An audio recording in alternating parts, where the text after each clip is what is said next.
It's a common thing to say that young people believe they know it all, but I'm seeing that is just as that is interchangeable. It's just as easy. It's just as easy for an old person to think they know it all than it is for a young person. And to give you an example, it wasn't until recently that somebody found receipts, about Wall Street and Trotskyist socialist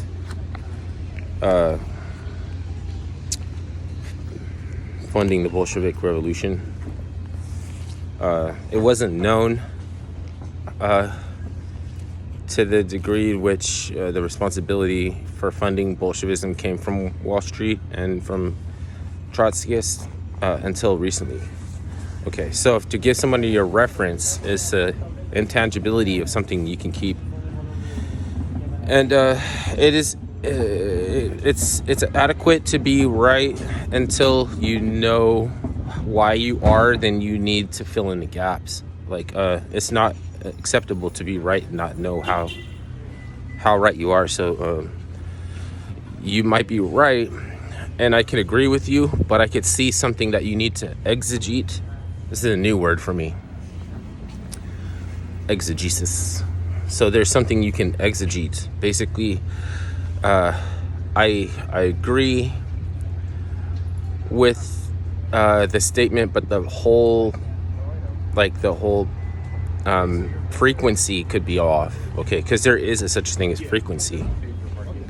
You know there's compartmentalization, and you know that that whatever form of confirmation, how confirmation comes for you, it could clear, if it's actually confirmation, it could clear up a lot of confusion.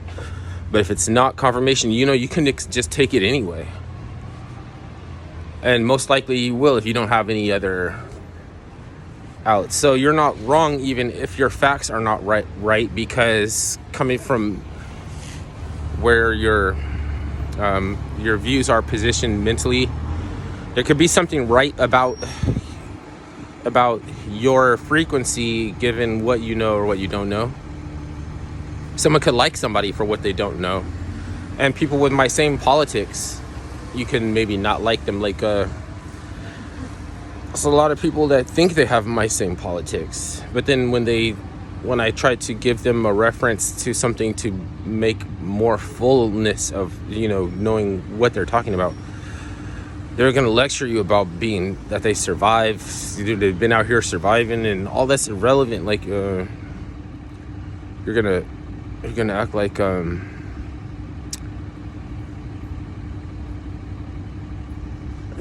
it's like they're compartmentalize you rather than have a more full understanding, because they already know everything. It's like you're letting a young person tell you something, but okay, a young person might know something that happened recently that a discovery or something that happened recently. It has nothing to do with your longevity, and it can help you to exegete your standpoints, which there's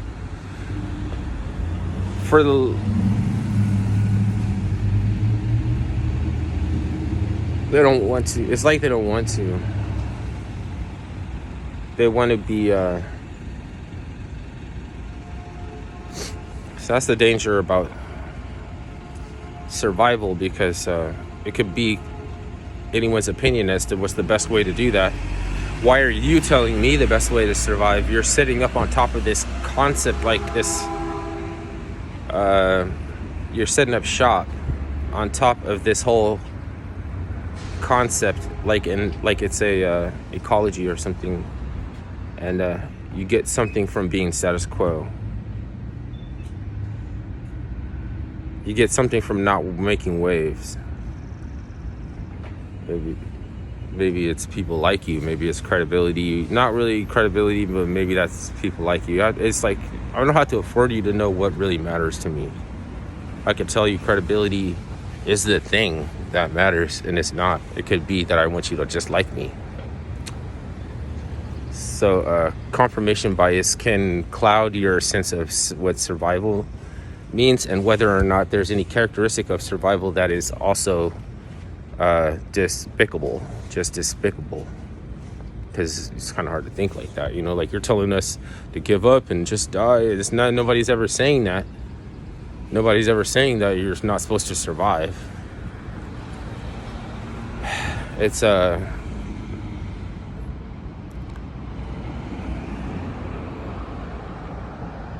it's because they can mean the same thing. You know, surviving is but it's not. It could be a lower quality than living. So you understand living, then okay. So somebody telling somebody the best way to live would be like a life coach, right? That would be like this red pill, and you know, they're annoying and alien. They try to what's it called? Put down women and all this kind of stuff.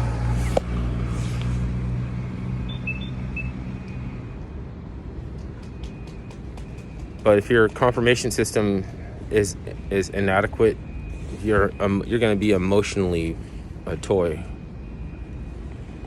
Because if somebody has a sense of liberty, then they can explain why you have no right to lay a hand on them. But if there's a reason, like a germ or something, then you can just go out and collect people. All of the homeless people, now there's a reason to move them all somewhere. Whereas before, you didn't want them, maybe they're an undesirable element and you want to move them, but you can't. Well, now you can move them to a district. You can just redistrict them, because everybody has to go somewhere. And when there's a germ killing people, isn't it? You know what I mean? You can't just be walking around the street. And because your excuse is you're homeless, then you wouldn't be able to lock down. Then they can just redistrict you. It's not about the election this time, but it is still about some. It is still, you know. So this guy telling me Obama set in place all of this socialism stuff. Yeah, I'm not going to disagree with you, but I tried to give an example that came from Praise the Folly, about the Arm & Hammer Company and social capitalism, how they go together, or how terrorism is the shadow twin that is kind of goes along with a dominant hegemonic powers, kind of like a parasitize, but it's like a twin. Okay, so it's like a shadow twin that activates itself, and it's always in parasitizing the hegemonic power. So yeah, these things happen to be real frequencies, been going around since before some of these old people were even born. So yeah, Obama, you know, is responsible and everything, but if I have to tell somebody a reference, then they really didn't actually want it. And so it was like, what did they want? And they liked to have these retarded liberals, you know, freaking out, being emotionally controlled by the lockdown and the fear campaign, and the lack of the ability to exert influence over other people. Yeah, that's an easy opponent for you to win people over, you know. But I don't want to keep the character that I want to encourage people to get out of that characteristic. I'm not happy or pleased that it exists for me, just to be able to be this champion in the sparring, you know, because at some point in time, You know what I mean? Or we're gonna say this problematic, one of their favorite words, problematic. You know what I mean? Like, maybe there's a reason they run these words down into the ground so they can't be effective, because they actually do know, like they have some idea. It's just that they also have a sense of not being able to choose. Okay.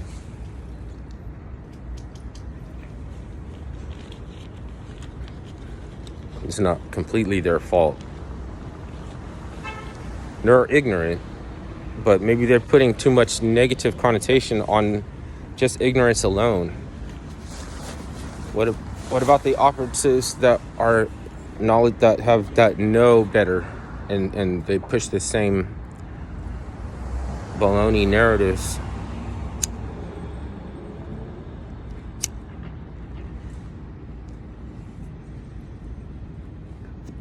I'm not going to go out and blame somebody who got tricked because they didn't know better. You're supposed to win that fucking fooled everybody. No, you can never do that. But at the same time, you can never do that. You could still exegete your own standpoints, and you could still get more perspective and more clarity and less. You just like being a grouch. But here's the thing is, I didn't vote for Biden, and I'm not Obama. And you're going to lose your enemy just like the liberals lose their enemy. And that should mean that we're successful. I mean, it's a time of, when they lose their enemy, it's a time of confirmation. They have a confirmation bias thing, and they're like, made unstable, emotionally, temporarily, while they're in a cognitive dissonance. But I like them in cognitive dissonance. They think they're going to be offensive in cognitive dissonance. Obviously, it's the denial that's the thing that's offensive, and then they will never give you that to which you are actually prefacing. Always arbitrary.